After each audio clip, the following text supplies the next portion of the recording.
tema que vamos a ver el día de hoy se llama el buen lugar. Yo no sé usted si alguna vez ha pensado que le gustaría irse a vivir a algún lugar. De hecho, a veces yo veo y dice, ¿se vendría usted a vivir a esta casita por un año? Y está una casita a la orilla de un lago y no hay nada más que el lago y árboles. Pues yo sí me iría, feliz de la vida.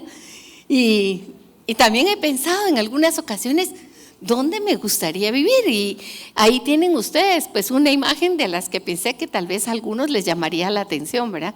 O irse a una montaña o a esas praderas verdes, algo así como en Sisa, o bueno, tal vez no tan lejos, ahí en Tecpan hay algunos lugares que se le parecen también. Y otro tal vez dirá, ¿cuál es el buen lugar? ¿Cuál es ese buen lugar donde yo quisiera estar mi vida y pasarla para vivir? Tal vez alguno me diría, bueno, a mí me encantaría vivir en la antigua Guatemala. Tal vez sí, ¿verdad? Qué linda es nuestra ciudad antigüeña. O quizás no, quizás quisiéramos vivir. Esta es una foto de una ciudad, de una isla del Caribe, que fue colonizada por holandeses. Y cuando uno va, ve todas esas casitas de diversos colores, muy bonito también. Y el mar está del otro lado. Así que lugares para escoger hay, ¿verdad? Por lo menos hasta en sueños podemos pensar, ahí me gustaría. Pero yo quiero regresar para llegar al final del tema. ¿Cuál es el mejor lugar? ¿Cuál es el buen lugar donde podemos y queremos vivir? Vamos a irnos hasta el principio, porque para nosotros es como recordar una historia. Y a veces dice uno, ay, eso ya me lo sé, eso también ya me lo sé. Pero hay que verlo con otros ojos, hay que verlo con los ojos del corazón. Y quiero contarles una anécdota que me pasó hace algunos años. Tuve la oportunidad de viajar con mi esposo a Israel. Pero ¿qué les parece que en el vuelo de ida nos sentaron en diferente lugar? A Ángel lo pusieron por un lado y a mí me pusieron por otro. Y a mí me pusieron al lado de un señor, y nunca se me olvidó su nombre, y que era diplomático de carrera, y que había vivido en la Argentina. Miren que me acuerdo y apenas estuve con él un par de horas en el avión, pero no se me olvida, porque el Señor me dio un atrevimiento que hasta el día de hoy digo, ¿de dónde me salió ese atrevimiento? Él me habló, él era judío, o es judío, no sé, todavía está vivo, y me preguntó que de dónde era yo y que para qué iba a Israel. Y entonces yo le conté la historia, su historia, pero le dije, mire, esa es su historia, pero esa es mi historia. No es algo que esté escrito en la Biblia, es mi historia. Y él se me quedó viendo así como, ¿y esta señora de dónde vino, verdad? Pero yo les conté a él que lo que había pasado en el Antiguo Testamento, ellos lo veían como una historia de su pueblo, pero que para mí no era una historia, era mi vida que estaba escrita en la Biblia. No sé qué se habrá quedado pensando don Bernardo, pero yo después cuando reflexioné dije, ay Señor, qué atrevimiento. Me pudo haber contestado porque no era cualquier persona, era un embajador de carrera, una persona culta. De repente se fue pensando, qué loca esta señora, pero gloria a Dios, loca por Cristo, sí. Amén. Pues entonces les voy a contar un poco de nuestra historia, no solo es la mía, es la tuya también, porque ese buen lugar es el buen lugar que Dios había plantado para nosotros, donde Él nos puso. Él dice que Él nos hizo, Dios nos hizo con sus propias manos. Si nosotros nos vamos a leer la historia, así empieza la creación, a Dios haciendo un lugar donde concluye que puso el ser humano, donde Él bajaba todos los días al finalizar de la tarde a platicar con el hombre, a compartir de Él mismo. Y eso lo encontramos en Génesis 1, 26, 27, donde el Señor dice, hagamos al hombre. Hagamos al hombre no refiriéndose al sexo masculino únicamente, hagamos a la raza humana. Hagamos al hombre y hagámoslo porque estaba hablando el Padre, el Hijo y el Espíritu Santo. Ahí estaba el Dios Trino, por eso dice en plural, hagamos. Estaba el Padre, el Hijo y el Espíritu Santo. Hagámoslo. ¿Y cómo lo vamos a hacer? Lo vamos a hacer como nosotros mismos. Va a ser como nosotros, va a ser igual a nosotros. Le vamos a dar nuestras características. Y entonces los hizo como Él, conforme su propia semejanza, Y en ese momento Dios dijo, lo voy a hacer así para que él tenga una autoridad sobre todo lo criado. Eso significa señoree. Para que él tenga autoridad sobre los peces del mar, sobre las aves del cielo, sobre las bestias, sobre toda la tierra y todo animal que se arrastra sobre la tierra. Y entonces Dios crió al hombre a su imagen y semejanza. Y ahí sí dice, los crió varón y hembra. Pero lo que vi y me llamó la atención es que en ningún lado dice que tenga autoridad sobre el otro ser humano. Dijo que estaba sobre todo lo demás, pero no dijo y voy a hacer al hombre para que esté uno sobre otro y se gobierne uno sobre otro y se golpee uno al otro y mande uno sobre el otro. El plan original de Dios no era eso. El plan original de Dios era una semejanza con Él y una autoridad y un señorío junto con Él sobre toda la creación, pero no sobre nosotros. Qué tremenda, ¿verdad? Ese es el plan original, porque vamos a ver después que hubieron algunos cambios, pero el plan original, el deseo del corazón de Dios era que el hombre fuera feliz, que el hombre estuviera con Él. Y resulta que hay un detalle que aparece en Eclesiastés 3:11, ese libro que es escrito por Salomón. Y Salomón fue un rey que le pidió sabiduría al Señor y se la dio el Señor. Pero lastimosamente, él usó esa sabiduría y en un momento se corrompió. El joven que cuando entra al templo a pedir sabiduría y recibe la sabiduría, no es el mismo hombre viejo que escribe Eclesiastés. Ese hombre ha sido cambiado en la vida por sus decisiones. Pero tiene alguna lucidez. A mí me llama la atención ese libro, porque ese libro nos muestra la lucidez en algunas cosas de Salomón y también cómo había perdido en algunas la sensatez. Eso es lo curioso de la Biblia. La Biblia no nos dice que somos perfectos, nos muestra nuestras debilidades, nos retrata en cada uno de los personajes que está ahí. Y en Eclesiastés 3:11 dice algo precioso sobre la creación del Señor. Todo lo hizo hermoso. O sea, cuando Dios creó, no hizo nada con defecto ni con error. Todo lo hizo hermoso en su tiempo. Pero ese añadido que tiene, y subráyelo si usted tiene su Biblia, ha puesto eternidad en el corazón de ellos. Se está refiriendo a nosotros. Él adentro, en lo más profundo de nosotros, al crearnos a su imagen y semejanza, puso en nosotros una característica que es la vida eterna, una vida sin fin, sin límite, porque eternidad no es solo cuestión de tiempo, eternidad es cuestión de calidad de vida, de capacidad, de capacidades. Cuando hablamos de eternidad estamos hablando de plenitud. Y el Señor puso en nosotros esas capacidades, la capacidad de estar con Él eternamente. Pero lo que sigue a continuación, ahí es donde le digo, la sabiduría y la lucidez que tuvo en ese momento Salomón, sin que alcance usted, ponga ahí su nombre, sin que alcance Carol, Daniel, Joaquín, Ana María, su nombre ahí, a entender lo que ha hecho Dios desde el principio hasta el fin.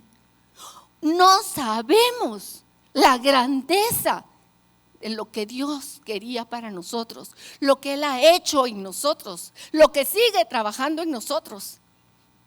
No tenemos esa capacidad de entender toda esa grandeza que Dios quiere para nuestra vida.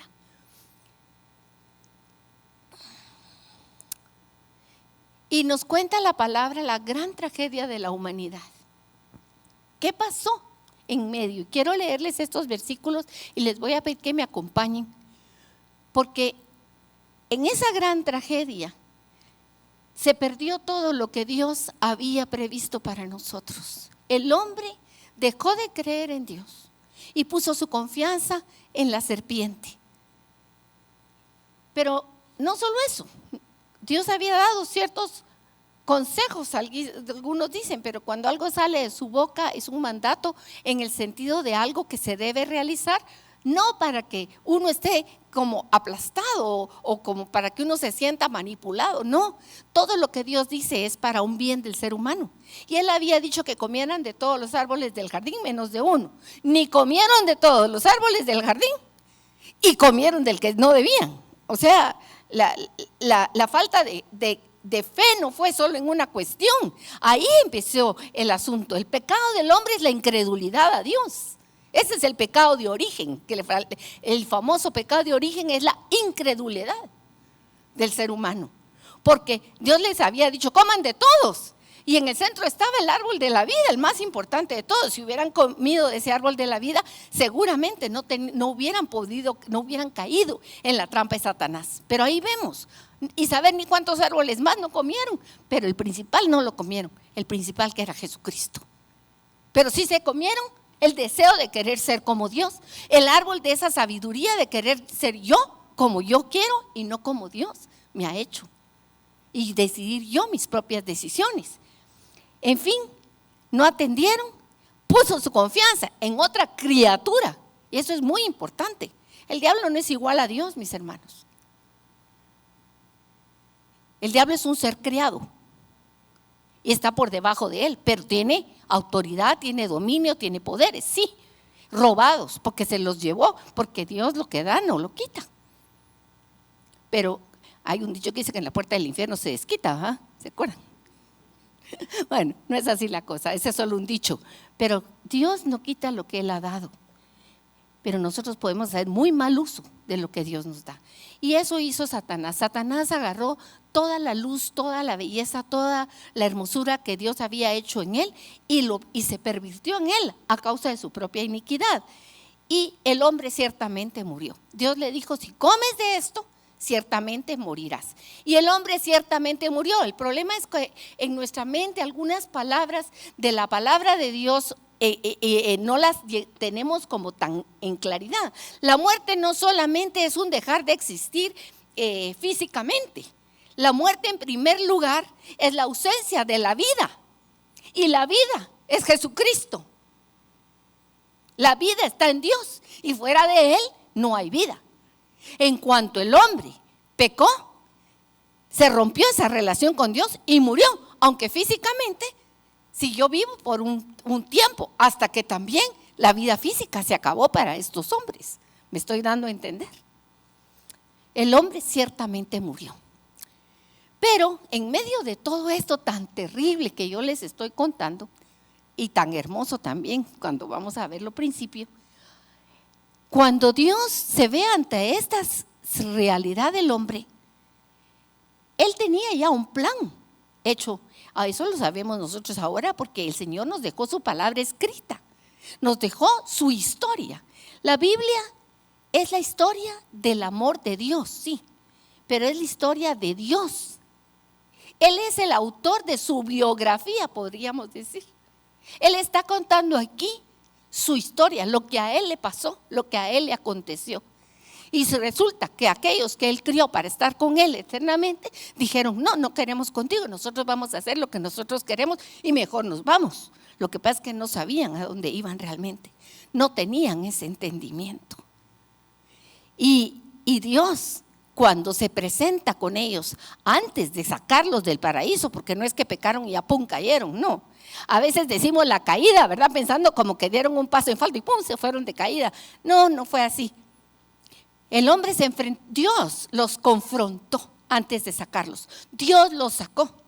Pero en medio de todo eso vemos una actitud de Dios hacia el hombre, su creación, pero también una actitud de Dios hacia aquel ser que los hizo caer. Y en Génesis 3, ustedes van a leer esta historia de la caída, de cómo el hombre es tentado por Satanás y cómo el hombre cree en Satanás. Y entonces Dios da se cumplen las consecuencias de Dios, pero hay una promesa ahí en medio escondida que a veces pasa desapercibida, sobre todo para aquellos que no tienen la luz de Cristo, no la pueden ver, pero ahí está esa promesa.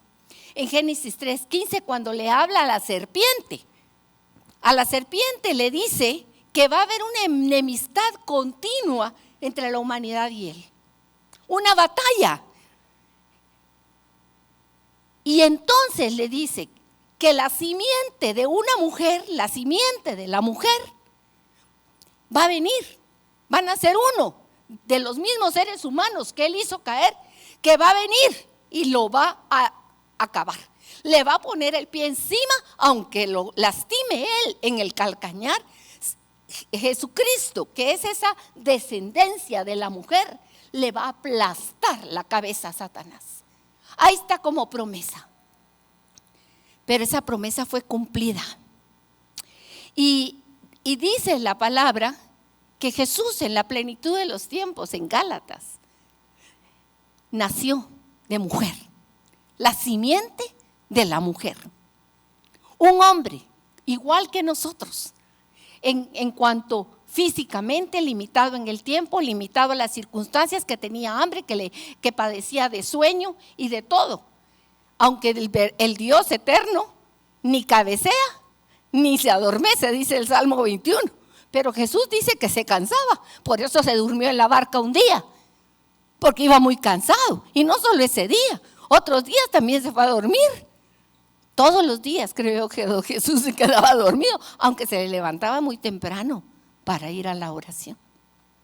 Pero nació uno, nacido de mujer, Jesucristo, el Hijo de Dios, que vino en carne y le aplastó la cabeza a Satanás. Se cumplió la promesa.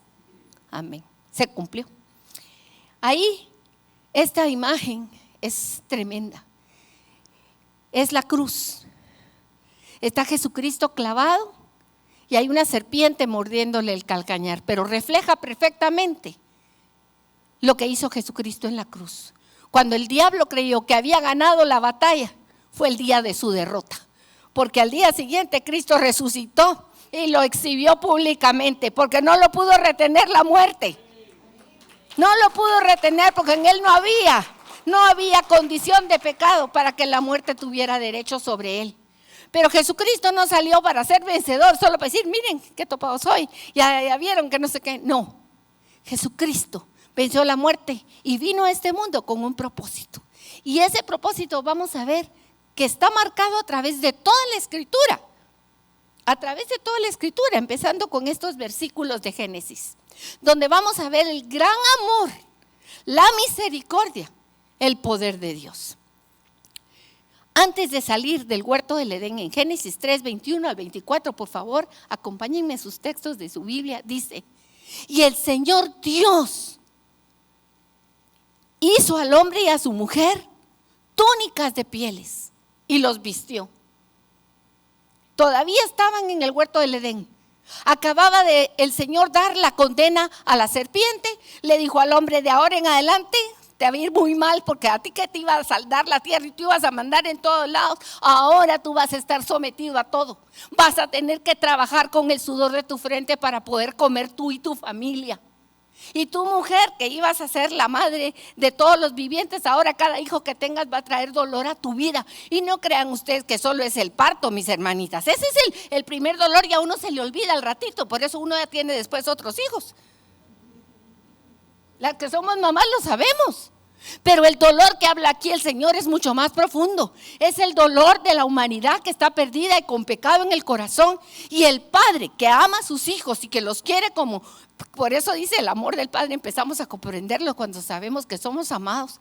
Cuando nosotros tenemos hijos y queremos el mayor bien para nuestros hijos, nos empieza a doler el corazón. Porque quisiéramos que ellos tuvieran todo lo bueno de Jesús. Y ellos van a sufrir con sus hijos. ¿Por qué? Porque la humanidad está caída. Porque cada hijo, cada persona que nace en este mundo tiene que encontrarse con Jesucristo para ser redimido.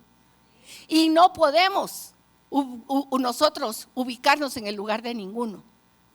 Nosotros quisiéramos, pero cada quien tiene que vivir sus propias experiencias y hacer sus propias elecciones de vida.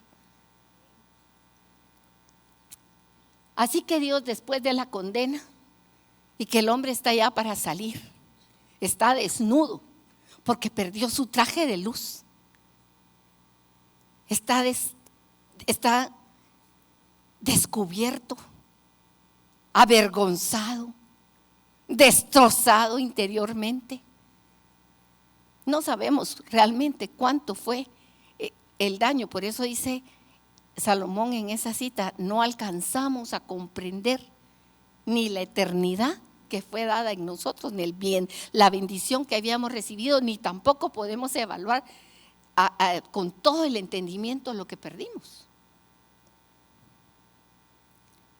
Pero el Señor, viéndonos en ese estado, antes de sacarlos, los cubrió con una túnica de pieles.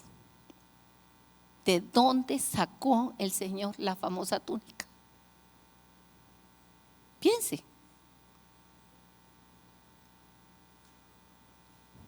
Ahí fue el primer sacrificio de sangre, que después en Apocalipsis nos dice el cordero inmolado desde antes de la fundación del mundo. Ahí hubo un sacrificio de sangre, porque tuvo que morir alguien inocente para cubrir la desnudez de la humanidad. Los cubrió con pieles de animales. No era todavía el momento de cubrirnos con la sangre de Cristo. Pero el Señor, en su gran amor y misericordia, nos sacó al hombre sin una cobertura. Y dijo el Señor Dios. Miren, antes de seguir quiero decirles, ahí dice Jehová, ¿verdad? Y en otras Biblias, si ustedes tienen otra, dice Yahvé. Y en otra dice WHWH.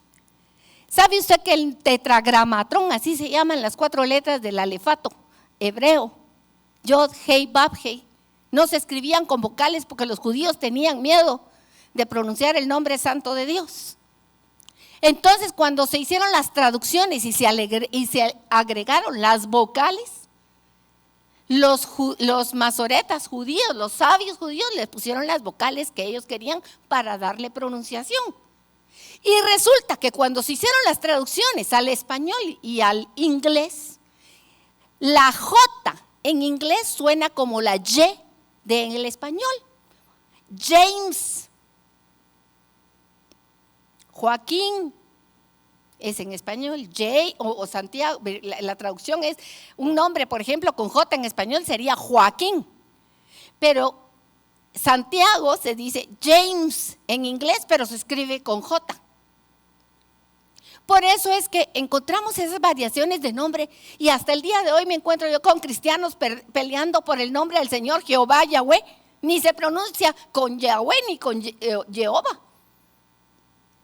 porque no tenemos las vocales. Más bien, encontré un video hace poco que me encantó, porque decía que cuando el Señor sopló en el hombre, el sonido que hace, ese sonido de la respiración, ahí va escondido el nombre de Dios, que fue escrito en lo profundo de nuestro corazón, como un sello. Pero dijo el Señor Dios: he aquí, el hombre es como uno de nosotros. No que se hizo al comer del árbol del conocimiento del bien y del mal como uno de él.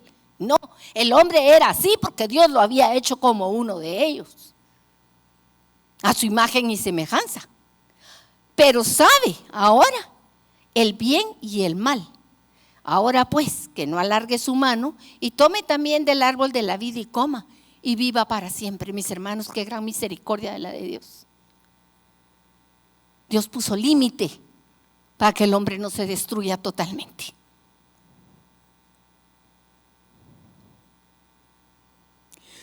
Porque en su limitación no solo se destruiría a sí mismo, lo estamos viendo. Aún como estamos fuera, con las capacidades que tenemos, somos tremendos para destruir. Pero Dios dijo: no. Saben el bien, el mal y el mal, saquémoslos de aquí antes de que se vuelvan eternamente malos. Me estoy explicando. Y lo sacó el Señor Dios del huerto del Edén para que labrasen la tierra de la que fue tomado. Siempre pensamos en esto como el trabajo de un agricultor con ¿cómo se llama? Con una piocha, con una pala, quebrando piedra o moviendo la tierra para preparar los campos. Pero nos sacó para que labremos esta tierra de la que fuimos hechos. Tenemos que labrar en nuestra vida para encontrar nuestro origen, para encontrar en lo profundo el nombre del Señor en nosotros. Y eso no lo podemos hacer por nosotros mismos. El Señor lo sacó del huerto del Edén para que labrase la tierra.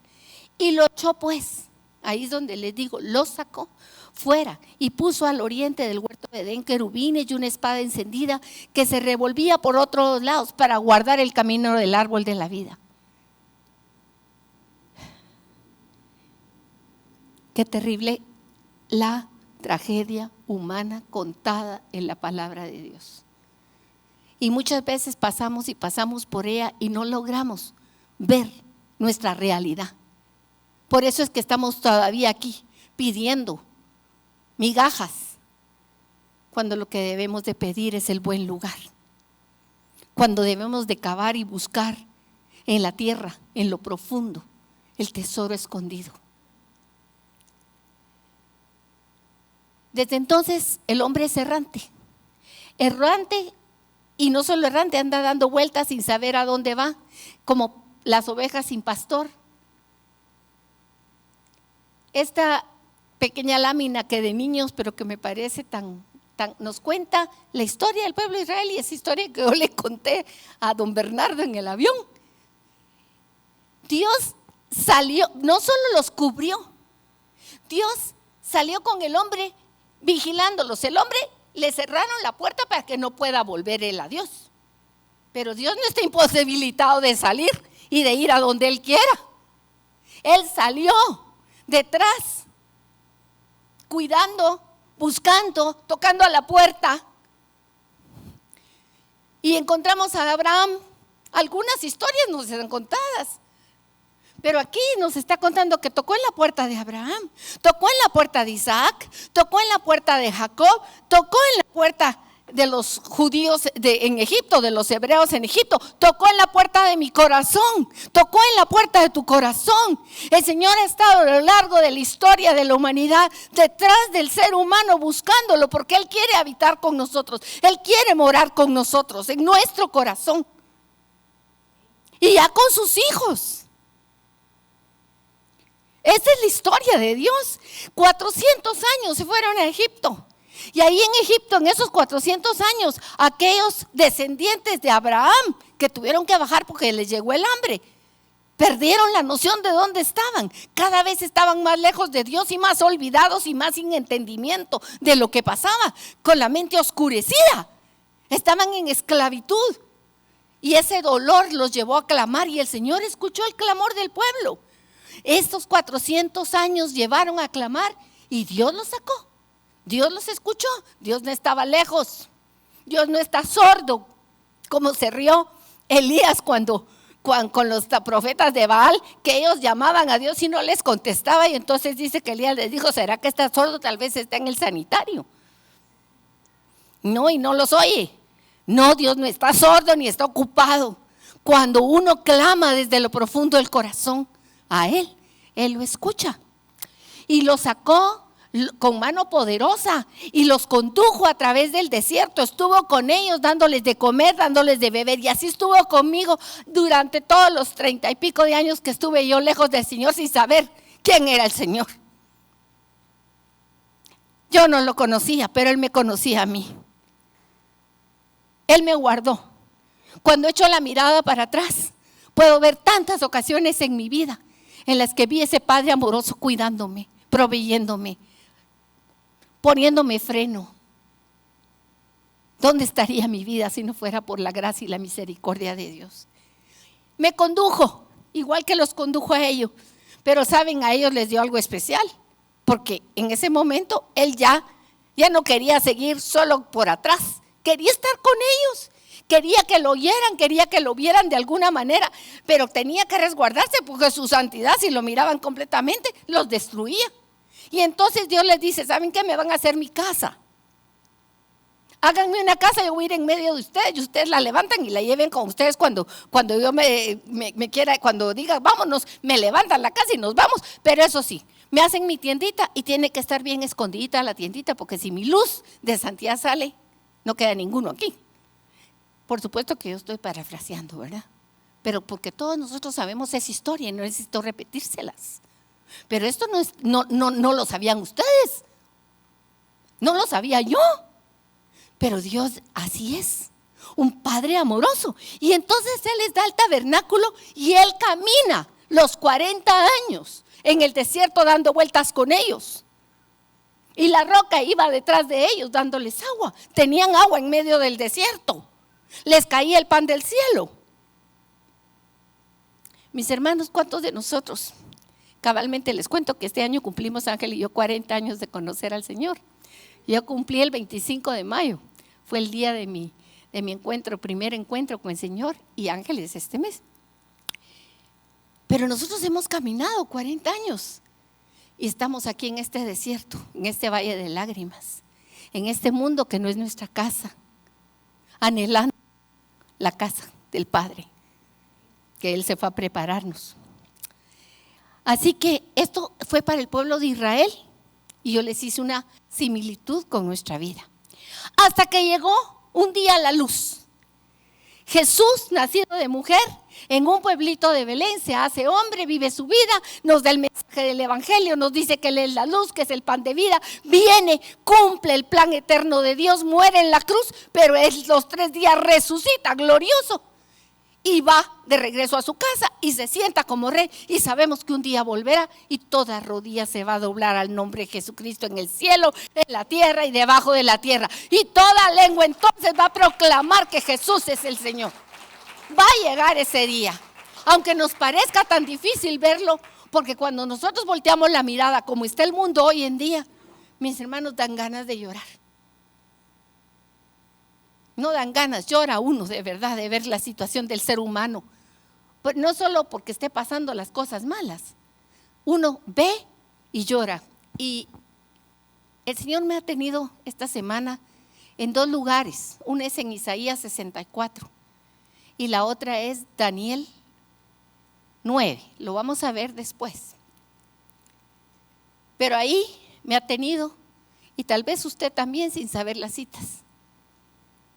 Porque hay un dolor en el corazón, porque hemos abandonado a ese Dios bueno y misericordioso que nos ama y que está clamando para que nosotros volvamos a Él la mirada. Cristo hizo algo antes de irse y va a venir por aquellos que son de Él. Cristo fundó su iglesia. En Mateo 16, aquí quiero que reflexionemos este texto un poquito, porque en muchas veces es un texto muy mal entendido. Mateo 16, Jesús les está hablando a los cercanos y les dice: ¿quién dice la gente que soy yo? Y entonces ellos responden, unos que eres un profeta, otros que eres un maestro. Y efectivamente Jesús es el profeta de Dios. Y efectivamente Jesús es el maestro de los maestros, ¿verdad? Y le dicen otros títulos. Bueno, ¿y ustedes quién dicen que soy? Y ahí vemos que Pedro toma la iniciativa, no porque fuera el mejor de los demás, sino porque era muy impulsivo y a él le gustaba hablar de primero. Y por eso metía la pata también tantas veces. Pero en esto sí le atinó. Y le atinó no porque él fuera muy listo, sino se lo dice Jesús: eso no fue que a ti se te vino, sino que mi Padre te lo dio. Y dice, respondiendo Simón Pedro le dijo: tú eres el Cristo, el Hijo de Dios viviente. Eso es lo primero. Jesús es el Mesías que estábamos esperando. Jesús es esa promesa que nos dijo el Padre que iba a venir y que le iba a aplastar la cabeza a Satanás. Es ese hombre que tú prometiste a través de la historia, el descendiente de David, el que va a ocupar el trono del eterno y que nunca le será quitado. Porque para ellos, como judíos, conocían muy bien esa palabra. Cristo es el título, el Mesías, el Hijo de Dios viviente. Qué tremenda declaración. Y entonces Jesús le responde: bienaventurado, feliz Pedro, qué buena, qué bien te está yendo, Pedro, porque tú eres hijo de Jonás. Pero esto que dijiste no te lo reveló tu carne ni sangre, ni fue otra persona que te dijo esto, sino mi Padre. Te dio una luz, te hizo ver la realidad de quién soy yo. Mi Padre que está en los cielos. Ahora yo te digo, Pedro, tú eres Pedro, tú eres una piedrita. Pedro significa piedra. Tú eres una piedra. Y sobre esta roca, no le dijo y sobre ti, sino sobre esa verdad que el Padre te reveló, esa roca inamovible de que yo soy el Hijo de Dios viviente, de que yo soy el Cristo, el Mesías prometido. Sobre esa roca voy a edificar mi iglesia. Ahí va a crecer mi novia, ahí va a ser adornada mi novia por la que voy a venir.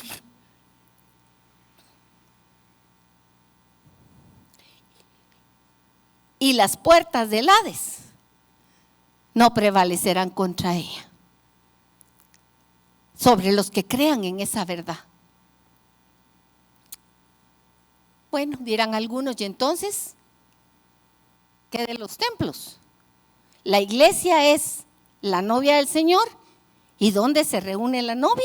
¿O dónde está la novia que Jesús dijo que iba a estar preparando? Porque Él se fue, pero nos dejó el Espíritu Santo para que terminara ¿se recuerdan la historia del del novio que se va a arreglar la casa y les dice que va a regresar y dice que las vírgenes se durmieron porque cabecearon unas y otras se durmieron porque se tardaba mucho en regresar, y entonces al fin regresa el novio y ya se van a la boda y felices y contentos para la vida eterna. Mientras tanto, ¿qué está pasando? Las novias estaban preparándose. Este es el tiempo de la preparación de la novia. Estamos preparando nuestro vestido. Ahora tenemos un concepto diferente porque ya uno no se hace su propio vestido, uno va y lo compra en algún lugar bonito, como a uno le gusta. Pero lo que era la costumbre era que la misma novia tejía su vestido, hacía su vestido. Por eso la palabra habla de que nuestro vestido está tejido de las buenas obras en las que Dios preparó de antemano para nosotros, para que anduviésemos en ellas. Y la gente ha pensado que la iglesia es una construcción o es un templo donde se reúne. Mis hermanos, aquí les puse algunos que no voy a mencionar, pero son iglesias evangélicas o cristianas muy conocidas hoy en el ámbito cristiano y evangélico. Unos lugares donde se reúnen miles de personas cada domingo o no sé cada cuántos días. Pero también antes estaban las catedrales. Yo puse aquí una que no está tan bonita, pero mire, cuando usted va a Europa o va a algunos de esos países donde hacían las catedrales tremendas, se queda uno boquiabierto de ver esas construcciones que han sobrevivido los siglos y con una de adornos y de cosas tremenda. ¿Y qué? El templo de Salomón tampoco ya no está. Jesús dijo, miren estas que ven ustedes, no va a quedar piedra sobre piedra, y de verdad ya no está. No quedó piedra sobre piedra. Es ahí donde Dios quiere habitar. Ese es el buen lugar para reunirnos con el Señor. Es esto de aquí, esta reunión. Es este lugar. Tampoco, mis hermanos, aquí solo es un lugar donde venimos los domingos, los hijos de Dios, a alabar juntos al Señor. Pero cuando yo me voy de aquí, Él se va conmigo. Porque en Hechos 17 lo describe muy bien Pablo, cuando les está hablando a los que quería Él que llegara el mensaje. Y Pablo les dice, el Dios que hizo el mundo, todas las cosas que en Él hay, siendo Señor del cielo y de la tierra, no habita en templos hechos por manos humanas. Esta es una verdad que nos debe de golpear. Miren cómo describe Pablo al Señor. El Dios que hizo el cielo y la tierra, el Todopoderoso, que es el dueño de todo cuanto existe. no necesita que nadie le haga una casa. Él no necesita, porque él puede hacérsela donde él quiera, como él quiera y cuando quiera. Tampoco es honrado por manos de hombres. No hay nada que le podamos dar a Dios que lo haga ser mejor, o que él se sienta más feliz, o que él piense que ya con eso nosotros merecemos algo. Ni es honrado por nada que usted haga, como si necesitase Dios de algo, pues Él es quien da la vida y aliento a todas las cosas. Mis hermanas, esto es para reflexionar. Estos versículos son tremendos. Y de una sangre ha hecho el linaje de los hombres, para que habiten sobre la faz de la tierra. Y les ha prefijado el orden de los tiempos y los límites de su habitación. Dios tiene el poder, Él es el soberano, es el... ¿Qué le vamos a hacer nosotros? ¿Qué le vamos a dar nosotros? Somos nada. Aquí quiero llevarlos a esta cita. Está en Isaías 64, por favor, acompáñenme. Isaías está en un momento de la historia de Israel tremendo. Isaías, el profeta, conoció al Señor personalmente y le dijo: el Señor, ¿a quién enviaré? Y él dijo: heme aquí, Señor, ¿verdad? Y Dios le puso un carbón encendido y lo envió a predicar a un pueblo que había perdido el norte. Ustedes saben lo que significa eso, ¿verdad? Cuando la brújula empieza a dar vueltas para todos lados y ya no sabemos dónde está, o cuando nos andamos perdidos.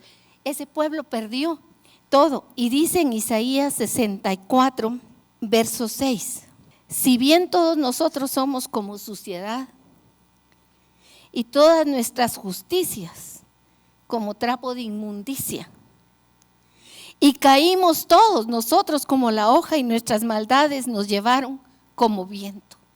Esta es la descripción que hace Isaías de su pueblo, pues la descripción del ser humano, de cada hombre.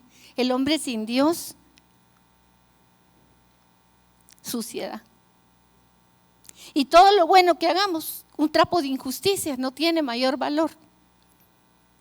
Caímos todos como la hoja, sin valor, y nuestras maldades nos llevaron como viento. Nadie que invoque tu nombre, nadie que se invoque, que se despierte para apoyarse en ti, y por eso escondiste tu rostro. Mis hermanos, no estaba hablando de los paganos, estaba hablando del pueblo de Dios que había sido sacado de Egipto, a quien Dios les había dado su ley, les había hecho, mostrado su favor, su amor. Y si hoy vemos nosotros nuestra historia, podemos ver para nuestro alrededor cuántos que se llaman a sí mismos cristianos están como esto, que han dejado de ver a Dios, que no invocan su nombre, que lo tienen como un adorno más en su vida, pero no es el número uno. Pero el verso siguiente dice, el verso 8: ahora pues, Jehová, tú eres nuestro Padre. ¿Se recuerdan quién nos enseñó a llamarle Padre al Señor? Nosotros barro, pero tú el que nos formaste, así que obra de tu mano somos. Hoy con más razón podemos invocar el nombre del Señor, aunque nosotros no podemos ser un templo ni hacer nada para Él. Podemos decirle: Padre, aunque sabemos, hoy nos damos cuenta de la situación real de nuestra humanidad, podemos voltearnos y sabemos que tú eres quien nos hiciste. Somos barro, pero tú lo sabías cuando nos hiciste. Y no nos tratas como a desconocidos, sino como hijos. Eres nuestro buen Padre. Y este es el buen lugar, mis hermanos. El buen lugar donde podemos encontrar plenamente el descanso para nuestras almas, donde podemos encontrar lo que necesitamos, las nuevas fuerzas, la dirección, la sabiduría. No está fuera de nosotros. No es un lugar que está lejano del otro lado del mundo, o en una montaña, o en otra ciudad. Es el lugar el buen lugar donde encontramos la miel, es en nosotros mismos. Porque Pablo nos lo hace ver aquí cuando él dice, ¿acaso ustedes no saben? ¿Acaso tú no sabes que tú eres el templo de Dios? No el que ha hecho otro hombre con sus manos, sino que el templo que Dios mismo hizo con sus manos. El lugar donde Dios quiere habitar no es allá afuera o en una casa hecha por manos de hombres. Quiere habitar aquí en mi corazón todos los días de mi vida. Por eso es que vino, por eso bajó y tocó a la puerta, y el que le abre, él entra y se sienta con él. Y ya no se va, fíjense, se queda con uno. ¿Acaso no sabes que tú eres ese privilegiado? Porque fuiste comprado. Dios te compró con precio de sangre para que tú seas su casa de habitación. Glorifica pues a Dios en vuestro cuerpo, en vuestro espíritu, porque son de Dios. Y hoy les hago yo esta exhortación como colaboradora. Yo no soy nadie, no tengo nada, pero le doy gracias al Señor que me permite hoy compartir este mensaje y decirte, tú eres templo. Y si eres templo y Dios te ha dicho que va a estar contigo y que será tu Dios y que tú serás su pueblo y que será tu padre y que tú eres su hijo, su hija, no recibas la gracia en vano. No recibas esto que el Señor te ha dado como cualquier cosa. Es un privilegio el ver, el oír, el tener entendimiento, por poquito que sea, de las cosas grandísimas de nuestro Padre. Es un privilegio. Así que tu corazón, mi hermano, ese es el mejor lugar, el buen lugar.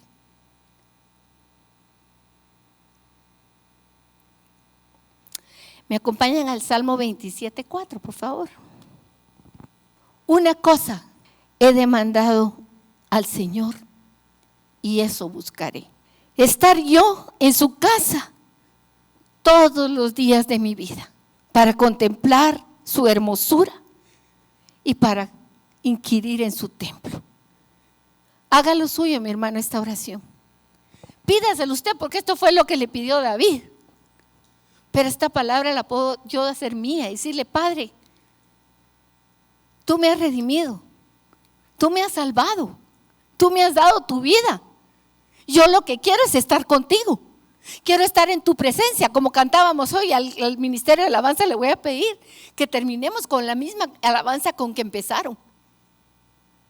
Porque en Él es donde debemos estar, donde encontramos nuestro reposo, donde encontramos esperanza, donde encontramos respuestas, donde encontramos nuevas fuerzas, donde encontramos consuelo, donde encontramos ánimo para seguir adelante. En Él. Porque Él es el Dios que, como les dije, no se adormece ni cabecea siquiera. Es nuestro Padre que está velando por nosotros, cuidándonos todos los días de nuestra vida. Él nos lo dijo: no tengan miedo de nada, porque yo estoy con ustedes todos los días hasta el fin del mundo. Y Él está aún en medio de nuestras batallas más oscuras, en medio de nuestras oscuridades, cuando no sabemos para dónde agarrar, cuando tenemos temor, cuando tenemos enojo, cuando tenemos alegría, todos los momentos. El problema es que muchas veces nosotros no lo vemos a Él. Pero si vamos al buen lugar que Él quiere, donde Él quiere habitar con nosotros todo el tiempo, donde nos espera cada mañana, cada momento, ese buen lugar es para que pensemos, para que podamos meditar, como dice el Salmo 1, en la palabra que ya hemos recibido de Él, para que ahí podamos preguntarle las cosas que no entendemos, para que allí dejemos de caminar como que somos muñequitos que nos dan cuerda y caminamos tum, tum, tum, hasta que se nos acaba la cuerda. Pero cuando se nos acuerda, el Señor nos puede volver a dar cuerda si la necesitamos. Él da nuevas fuerzas al cansado. Él es el que también nos quita los velos. Estos muñequitos me encantan, son los muñequitos de Ángel. Pero me encantan porque reflejan exactamente cómo andamos a veces, como ese pobre que va con los ojos tapados, dándole palos a la piñata y no le da ninguno porque no la puede ver. Y encima le dan vueltas a uno. Así nos tiene el diablo a muchos, con los ojos tapados y dándonos vueltas y uno, ¿para dónde le doy? Pero cuando vamos al buen lugar, el Señor nos quita los velos. El Señor nos renueva las fuerzas. El Señor nos pone la luz interior, esa luz para que podamos ver más allá de las circunstancias que tenemos en el momento. Y ahí es donde quiero llevarlas. Miren, este lugar del buen lugar es el lugar del encuentro para platicar con nuestro Padre, para estar con Él. Pero ese buen lugar lo encontraron muchos en el Antiguo Testamento también. Les hablé de Isaías, les recomiendo que lean toda la oración de Isaías, porque en el principio él le dice al Señor: oh, si las aguas descendiesen y los montes se derritiesen. Y ayer me llegó un video donde se está quebrando una montaña ahí por Amatitlán, donde el agua le estaba filtrando y se veían las rajaduras de la montaña y derritiéndose. Y dice eso, Isaías está pidiendo que Dios se manifieste con poder para que la gente se arrepienta. Tal vez necesitamos hoy pedirle al Señor que se manifieste de esa forma y que nos haga volver nuestra mirada a Él. Pero otro que entendió las cosas del Señor en su época y que supo ir al buen lugar y orar correctamente fue nuestro hermano Daniel. Daniel estaba un día orando. Y en esa oración y viendo lo que estaba sucediendo y cómo el pueblo estaba preso en Babilonia, de donde habían salido de Ur. Acuérdense que de Ur de Caldea sacó el Señor a Abraham. Regresar a Ur era lo peor que a un judío le podía acontecer. Como regresar al mundo debería ser lo peor que le puede acontecer a un hijo de Dios. ¿Pero qué estaba viendo Daniel? Que su pueblo, el pueblo de Dios, estaba en Babilonia, sufriendo, pasando vergüenzas. Y entonces, en Daniel 9, versos 7 al 8, no voy a leer toda la oración. Tuya es, Señor, la justicia. Tú eres verdaderamente el único que hace las cosas correctas y buenas y justas. Y nuestra, la confusión de rostro. Y nuestra, esa confusión de rostro quiere decir, y nuestra, la vergüenza, como el día de hoy lleva todo hombre de Judá, los moradores de Jerusalén y todo Israel. Estaban, después de que fueron los escogidos, los liberados, sanados, encumbrados, victoriosos en batalla, terminaron de regreso en Babilonia. Háganme el favor. Y Daniel que todos lo pensamos como un justo, porque así lo describe también la palabra, pero él está diciendo, tuya es la justicia, y él se hace uno con su pueblo y dice, y nuestra. Cuando vemos todo lo que está pasando, no solo es el pecado afuera, todo el pecado nos está afectando a todos, mis hermanos.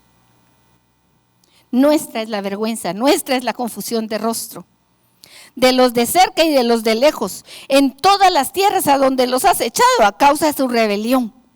Oh Señor, nuestra es la confusión de rostro, de nuestros reyes, de nuestros gobernantes, de nuestros príncipes, de los que han tenido autoridad y que han tenido la oportunidad de hacer algo y de levantar a la nación y de arrepentirse. Ellos son los primeros que han pecado también. Y dice, porque contra ti pecamos. Él no se quitó de la ecuación.